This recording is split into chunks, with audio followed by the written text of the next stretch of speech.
Coming up on the WAC podcast, we are in Mesa, Arizona for the WAC baseball tournament brought to you by University Credit Union. We'll give our thoughts on day one, what's coming up on day two, some baseball awards, softball NCAA recap, men's golf, tennis recaps, track and field, all coming up on the WAC podcast.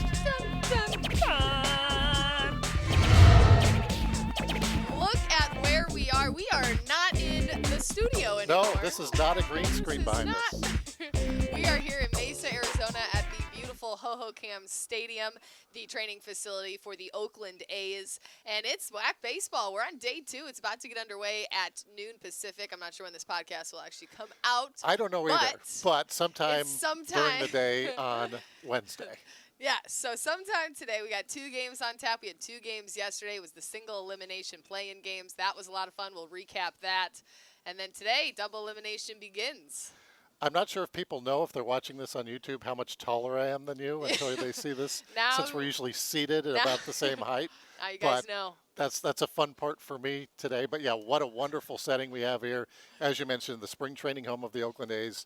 And we've had the WAC baseball tournament here for a number of years, dating back to Aaron Judge played here when he was at Fresno Legendary. State. Reese Hoskins. We've had several major leaguers play in this venue and some great players playing again this week. Let's recap real quickly.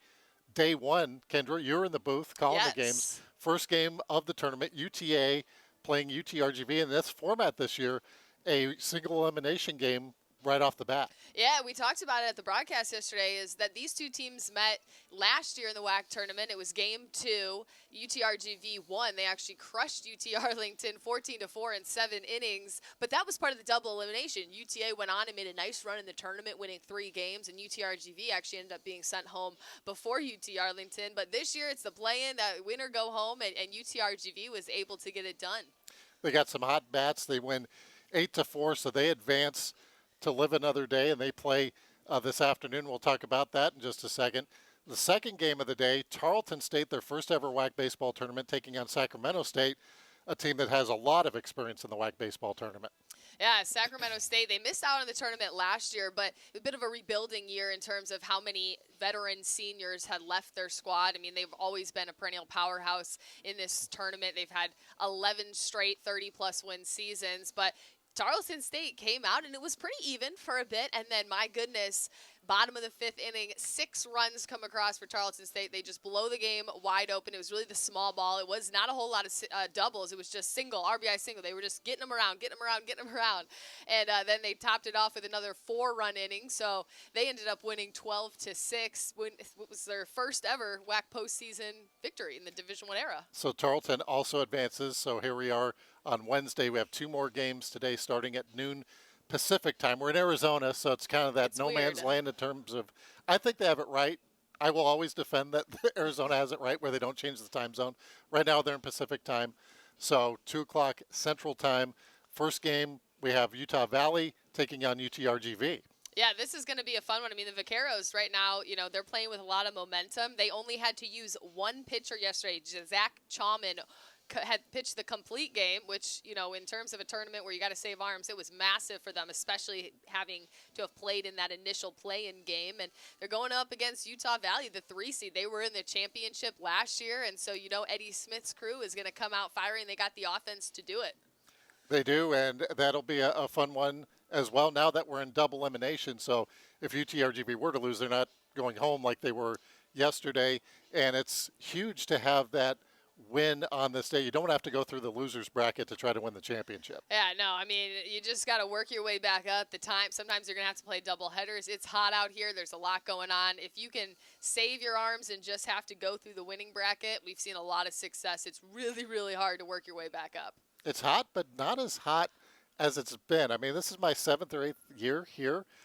Best weather we've had by far. I mean, low 90s. Are you kidding? And for those of you watching at home going, oh, low 90s is insane. No, what's insane is 110. So we're It's a dry heat, as they say. It's a dry heat. So it's just straight cooking. So second game of the day, that'll start at 4 o'clock Pacific time. That one is the 4-5 matchup as Tarleton State advances in that one. They will play California Baptist in the second game.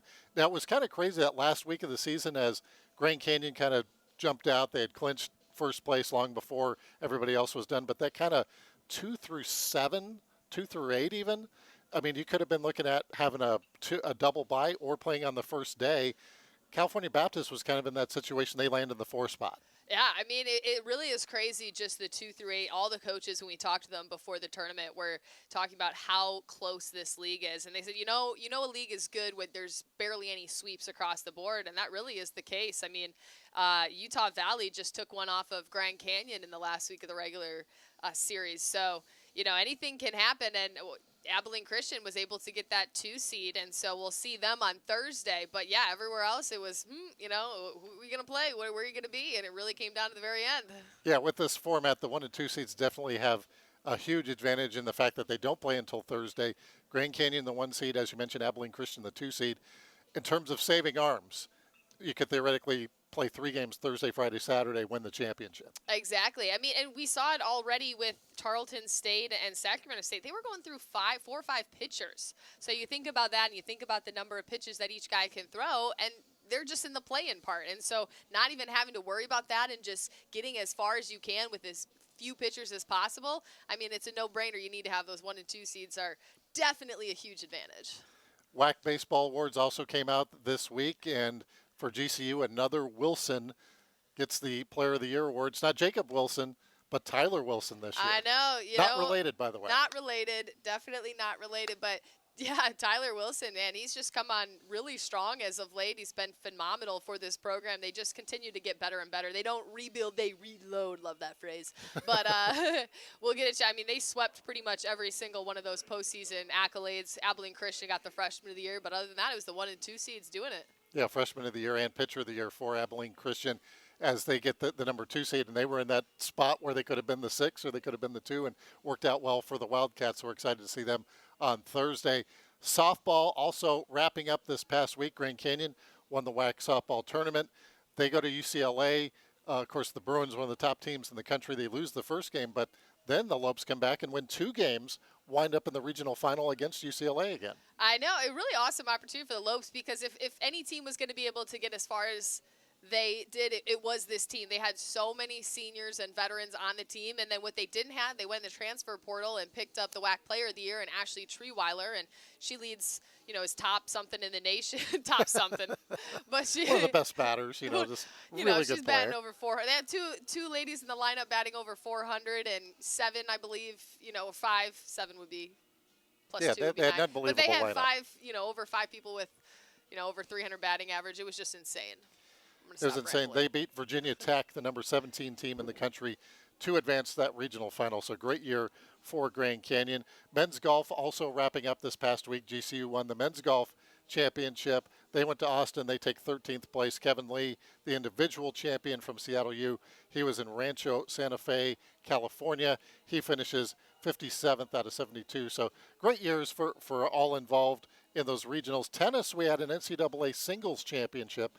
And we're going to see a little change in the NCAA next year as they will have a fall singles championship as well. And I believe we're going to have a WAC championship recognizing that.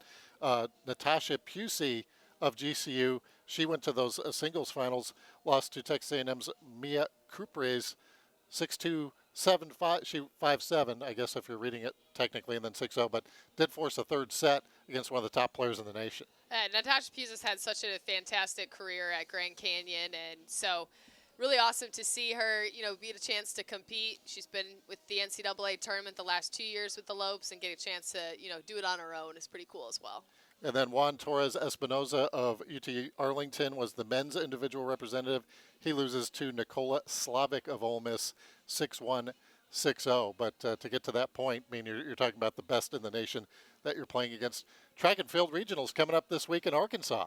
Oh, my goodness. I mean, it's that time of the year where things we think are wrapping up, but really it's ramping up. It's ramping up. That's right. And we have Memorial Day coming up on Monday. Thank you to all our veterans out there who watch and listen to the show. And want to remind everyone to watch the WAC baseball tournament. Kendra's going to be on the call this afternoon for both games, and she's going to head down to the sideline Thursday and Friday, so we look forward to that. What are you looking forward to? You know, I'm excited. Another day in the booth. It's been really fun. So I've been doing color for most part in those middle 3 innings, our play-by-play. And yesterday, sure enough, got 10 runs across during my 3 innings. So watch innings 4 through 6 when Kendra's doing the play-by-play. Exactly. She's the analyst for the other parts, but fantastic.